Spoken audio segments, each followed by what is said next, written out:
Shalom saudara-saudaraku, selamat hari Sabat buat kita semuanya. Senang boleh bertemu dengan saudara walaupun kita dipisah oleh jarak. Saat ini kita akan belajar firman Tuhan. Bagaimana kita sudah dipanggil, kita sudah dipilih oleh Tuhan, diangkat sebagai anak-anaknya. Tentu ini adalah satu sukacita yang sangat berharga yang pernah kita dapatkan di atas dunia ini. Namun sebelum kita belajar firman Tuhan, sejenak kita tunduk kepala berdoa. Bapa di sorga, hati kami sedang dibukakan untuk mendengarkan suara Tuhan. Berbicaralah di hati kami, kuasailah kami dengan kuasa Rohul Kudus-Mu. Terlebih hamba-Mu ya Bapa, agar setelah kami mendengarkan firman ini, kami dikuatkan, kami diingatkan, kami dibaharui. Di dalam nama Yesus kami berdoa dan mengucap syukur. Amin.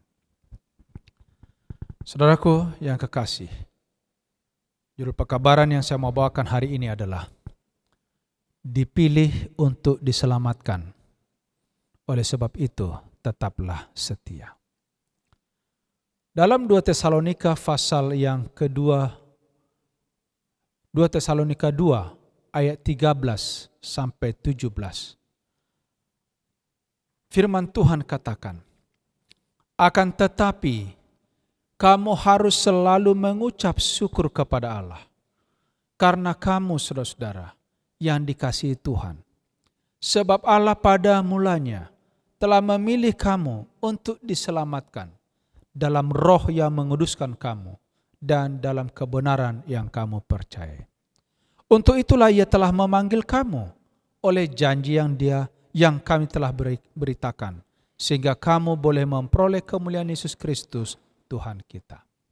Sebab itu, berdirilah teguh, berpegang pada ajaran-ajaran yang kamu terima dari kami, baik secara lisan maupun secara tertulis.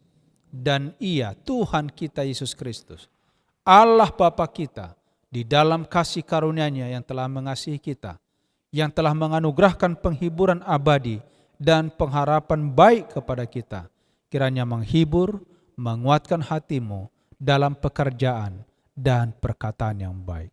Bila mana kita simak kalimat ini dari awal tadi, bagaimana Rasul Paulus sedang mengingatkan saudara dan saya, bahwa kita ini adalah umat Allah yang sudah dipilih dan dikuduskan melalui roh-Nya, dan telah dipanggil oleh Tuhan dengan satu tujuan, untuk melakukan pekerjaan dan perkataan yang baik. Saudaraku yang kasih dalam Tuhan, di dalam 1 Tesalonika 5 ayat 23, semoga Allah damai sejahtera menguduskan kamu seluruhnya, dan semoga roh, jiwa, dan tubuhmu terpelihara sempurna dengan tidak bercacat pada kedatangan Yesus Kristus Tuhan kita. Saudara-saudaraku yang kasih dalam Tuhan, biarlah ayat ini menjadi ayat renungan yang selalu terngiang di pikiran kita. Roh, jiwa, tubuh supaya terpelihara tidak cacat pada waktu kedatangan Yesus Kristus Tuhan kita. Kenapa? Karena kita adalah umat pilihan Allah untuk diselamatkan. Tadi dari ayat pembuka yang saya sampaikan dalam 2 Tesalonika 2 ayat 13, Allah dari mulanya telah memilih kamu untuk diselamatkan. Luar biasa saudara. Saudara dan saya dari awal, dari mula sudah dipilih oleh Allah untuk diselamatkan. Nah kalau begitu, saudaraku yang kasih, karena kita ini adalah umat pilihan Allah, apa yang harus kita miliki? Apa yang harus kita pegang supaya kita tetap setia kepada hal itu? Di sini saya mengajak kita bahwa ada tujuan dan komitmen yang harus kita lakukan. Yang pertama, biarlah kita setia, komit untuk beribadah. pada waktu Joshua berdiri di hadapan umat itu. Oleh karena dia melihat bahwa masih ada umat ini yang tertarik kepada ilah-ilah lain, kepada Baal, kepada Allah-Allah lain.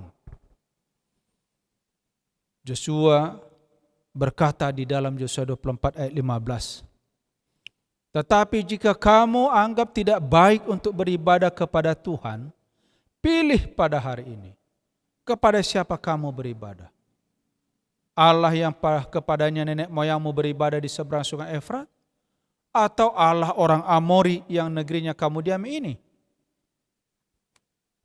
Tetapi aku dan seisi rumahku, kami akan beribadah kepada Tuhan. Saudaraku yang kasih dalam Tuhan, sebagai umat Tuhan kita perlu ketegasan di dalam menentukan pilihan. Kita perlu ketegasan untuk menyatakan siapa kita di hadapan Tuhan. Berkali-kali dalam perjalanan orang Israel, Musa berkata, aku memanggil langit dan bumi menjadi saksi bagimu. Pilih hari ini hidup atau mati, selamat atau binasa, kehidupan atau kematian. Saudara-saudara yang kasih dalam Tuhan, tidak ada hidup di tengah-tengah. Harus jelas, hitam atau putih, ya atau tidak, benar atau tidak. Saudaraku, kita harus setia beribadah kepada Tuhan. Di masa pandemi seperti ini adalah kesempatan yang paling baik. Kita dikumpulkan di rumah bersama-sama dengan anak-anak untuk setia beribadah kepada Tuhan. Yang kedua, komitmen kita harus setia melayani. Yohanes 12 ayat 26 katakan, barang siapa melayani aku, ia harus mengikut aku, di mana aku berada, di situ ada pelayanan. Barang siapa melayani aku, ia akan dihormati oleh Bapa. Ingat saudara, pada waktu kita mengatakan kita anak Tuhan, kita ini adalah murid Yesus. Lalu kita pergi kemana saja, berarti kita murid Yesus. Dan Yesus katakan, di mana aku berada, di situ pun pelayananku berada. Di mana saudara berada, di situ ada pelayanan. Dan barang siapa melayani aku, kata Tuhan, dia akan dihormati oleh Bapakku. Oh, luar biasa saudara. Komitmen yang ketiga, supaya kita ini benar-benar yang dipilih untuk diselamatkan. Kolose 1 ayat 23. Kita harus setia dalam iman dan pengharapan. Sebab itu kamu harus bertekun dalam iman, teguh dan tidak tergoncang. Jangan mau digeser dari pengharapan Injil yang telah kamu dengar dan telah dikabarkan di seluruh alam di bawah langit, dan yang aku ini Paulus telah menjadi pelayannya. Saudara-saudaraku yang kasih dalam Tuhan, mohon maaf kalau saya harus sampaikan dengan tegas. Berapa banyak umat-umat Tuhan yang kehilangan masa depan, hidup kekal mereka karena makanan, karena minuman, karena nafsu, selera, birahi. Saudara-saudaraku yang kasih dalam Tuhan, jangan biarkan hal-hal yang buruk itu menguasai diri kita. Saudaraku, Allah bisa karena biasa. Kebiasaan itu akan menjadi karakter, menjadi tabiat saudara. Sekiranya kita membiasakan diri dengan tekun di dalam iman, kehidupan yang sederhana, mengikuti perintah Tuhan dengan senang hati, saudaraku yang kasih, itu akan menjadi tabiat kita. Makanan apapun, minuman apapun tidak akan menggoda kita, menjatuhkan kita. cobaan-cobaan di sekitar kita, saudara. Apakah itu mencuri, korupsi,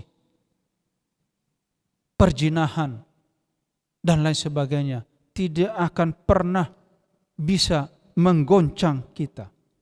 Kenapa? Karena kita sudah menjadikan lifestyle kita, pola hidup kita adalah hidup bertekun di dalam iman. Maka tadi dikatakan, jangan mau digeser dari pengharapan Injil. Hati-hati saudara. Ya. Saya salut orang-orang yang bertahan di dalam pasangan mereka untuk mencari pasangan sampai mati setia sama Tuhan, walaupun harus dia menjadi single selamanya. Oleh karena dia tidak mau tercemar dengan yang tidak seiman, yang tidak seagama. Saya salut saudaraku. Itu adalah karunia khusus yang dia terima dari Tuhan. Berapa banyak orang kehilangan imannya, bahkan menderita batinnya oleh karena melanggar, tidak sabar menunggu jawaban Tuhan. Dia menderita, anak yang dilahirkan menderita, keluarganya menderita. Saudara yang kasih, biarlah kita setia tetap dalam iman. Yang keempat, setia dalam persekutuan. Saudaraku, di dalam kitab Filemon ayat 1 ayat 6 firman Tuhan, dan aku berdoa agar persekutuanmu di dalam iman turut mengerjakan pengetahuan akan yang baik di antara kita untuk Kristus. Saudaraku, di dalam persekutuan ini, saya rindu jangan kita cemari dengan prasangka-prasangka yang buruk. Saya perhatikan masalah di gereja di mana saja yang pernah saya alami. Yang membuat gereja itu pudar kasihnya adalah karena sangka-sangka buruk. Saya tidak tahu kenapa itu menjadi tren membicarakan kekurangan orang lain. Padahal belum tentu itu adalah nyata. Itu mungkin hanya sekedar berita. Makanya ada istilah di dalam pepatah, elok kabar daripada rupa. Belum tentu itu benar. Tapi ada banyak orang yang senang sekali menceritakan hanya sekedar kabar. Belum tahu rupanya bagaimana, aslinya bagaimana, kebenarannya bagaimana.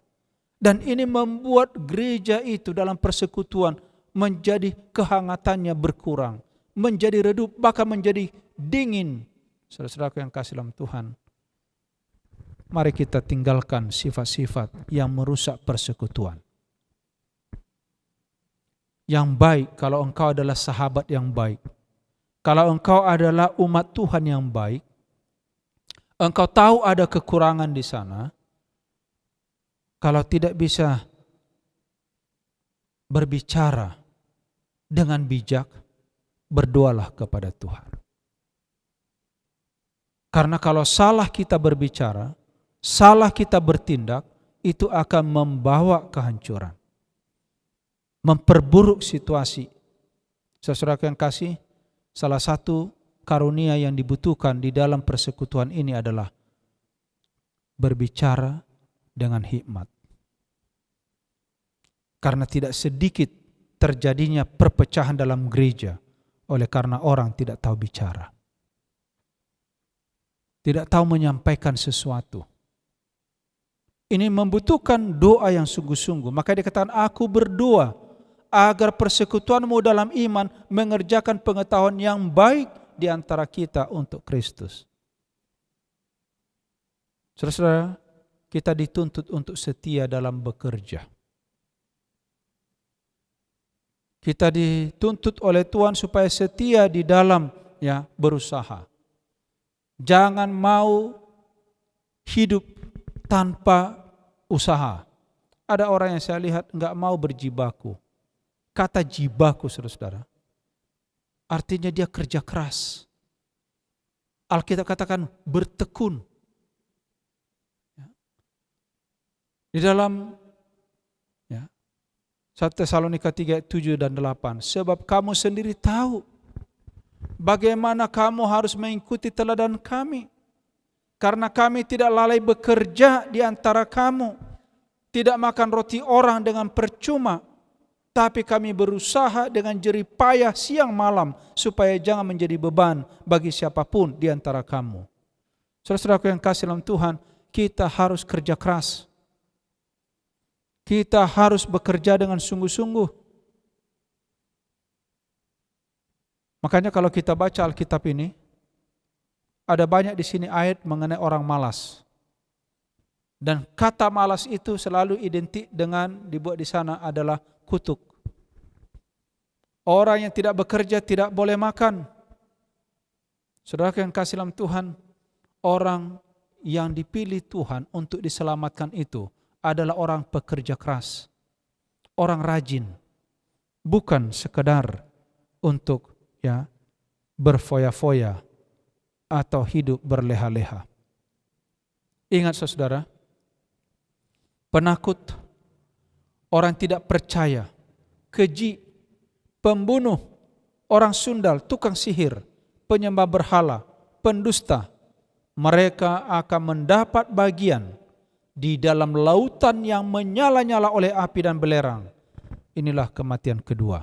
Wahyu 21 ayat 8. Jadi saudaraku yang kasih, Tuhan tidak mau melihat orang-orang yang sembarangan masuk ke dalam kerajaannya. Betullah kita ini umat yang dipilih untuk diselamatkan. Karena ada di sana ujian-ujian yang harus kita lalui supaya kita layak masuk ke dalam kerajaan surga. Oleh sebab itu saudaraku yang kasih, Galatia 5 ayat 16-17 katakan, maksudku ialah hiduplah oleh roh, maka kamu tidak akan menuruti keinginan daging. Sebab keinginan daging berlawanan dengan keinginan roh, dan keinginan roh berlawanan dengan keinginan daging, karena keduanya bertentangan. Sehingga kamu setiap kali tidak melakukan apa yang kamu kehendaki. Saudaraku, pada Sabat hari ini, saya rindu setelah kita mendengarkan firman ini, kita dipilih oleh Tuhan untuk diselamatkan. Oleh sebab itu tetaplah setia.